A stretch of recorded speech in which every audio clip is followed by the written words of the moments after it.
naman tayo ng video. Katatapos ko lang gumawa ng video about Drosera Adelaide. So gawa tayo ng video about sa pinks kasi alam po may video na ako nito pero maganda rin na talakayin natin kasi may natutunan ako dito sa pinks ngayon na sa tingin ko makakatulong sa inyo.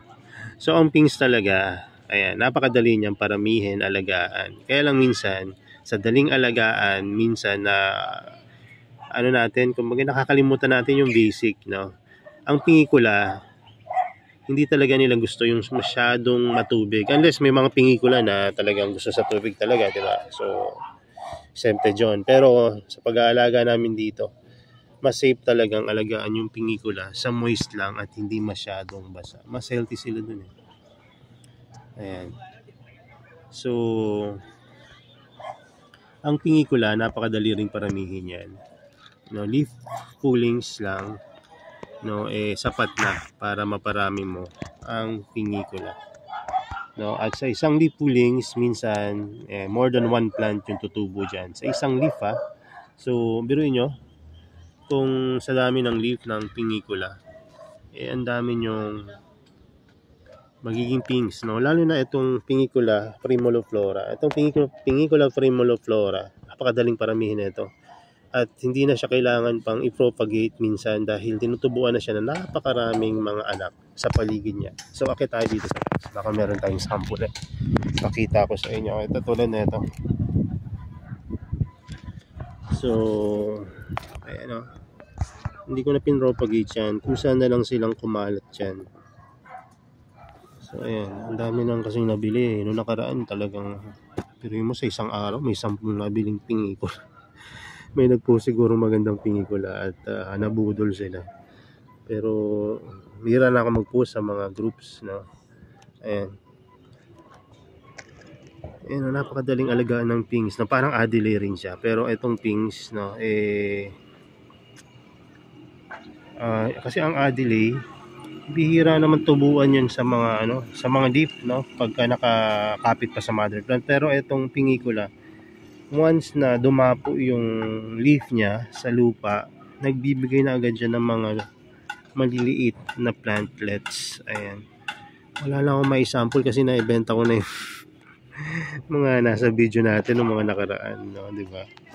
So, ang daling paramihin yan. Sa daling paramihin, pero yun, naitanim ko na kung saan-saan. Di ba? Kung saan-saan na sila naitanim. Tingnan nyo, parang halos lahat ng planter ko may pingikula primuliflora na. So ito pala, buti na lang nakita natin. Ang pingikula primuliflora, pag nasa initan, ganito itsura niya. Buhay pa rin, may dew pa rin. Minsan wala pa lang dew kasi pag sobrang init, ayan. Pero ito may dew pa rin Pero ang nagiging itsura niya, patulis. Bakit nagiging patulis? Siguro para hindi siya makareceive na masyadong sunlight. Pagka naman, may lilim, ang pingikula naman ay medyo palapad. Hindi na nga ganun kalapad kasi malilim na tong maaraw na tong lugar na to. Pero palapad yan ang pingikula. Wala akong masample na pingikula malapad. But anyway, ang pingikula primuliflora, medyo malapad siya kapag malilim. No? At mas madali siyang tumubo, no, pagka nasa lilim. Tingnan niyo itong isang pingikula primuliflora, mamula-mula sa initan. Pero buhay pa rin. Hindi ako nakitang pingikula primuliflora na mamula-mula. Ibang variety or cultivar ang red na pingikula primuliflora at iba yata ang pangalan nun. Pero dito kasi napulsan sila ngayon kaya namumula-mula yung iba. Ayun, iba pang propagation. Ito yung sinasabi ko sa inyo na napakadaling paramihin ng pingikula primuliflora rin. Pati hanggang dito, meron pa rin pingikula primuliflora. Pati pa dito. Diba? Kung saan nakatin, kalat na yung pingikula primuliflora dito. At itong pang ibang pinks like yung Agnatha hybrids. Ito, Agnatha photosciensis. Ayan. Ayan. Ganun rin siya paramihin. Leaf pullings lang rin. Ayan. Tapos itong pingikula Aphrodite. Ayan. Ay napakadali rin paramihin. Alam niyo ba, misis ko na yung nagtanim nito at halos sumuko siya. Sabi niya wala naman nag-survive sa mga alaga ko. Pero sabi ko meron.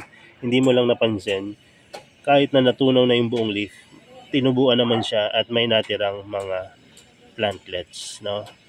Ang mali lang dun sa propagation niya, nilagay niya agad sa arawan, full sun, itong si Pingicula Aphrodite. Kaya natuyo agad at natunaw yung mga leaf na nilagay niya. Halos wala nang natirang leaf, di ba?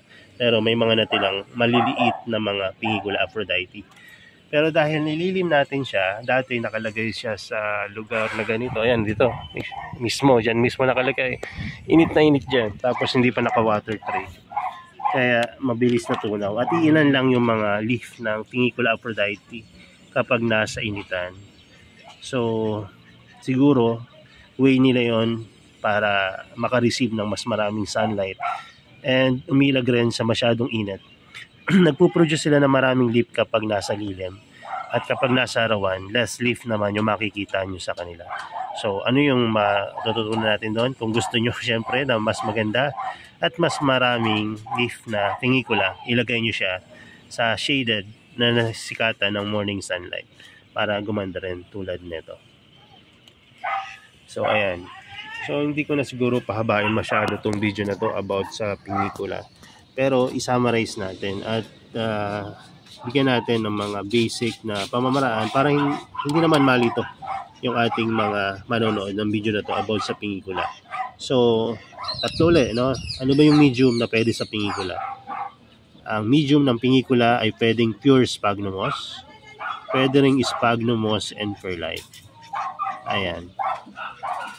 So, ayun naman sa medium, no? Pangalawa, sa sunlight na marireceive. Ano yung best sa kanila? Shaded pero naarawan ng direct morning sunlight. That's the best, no, sa mga Pingicula. Kahit maarawan niya ng late afternoon, walang problema. Okay? So, pagdating naman sa tubig, ano naman? So, ganun pa rin, no? Distilled water, rainwater, reverse osmosis water, any low ppm water. At laging gumamit ng TDS meter para makasigurado.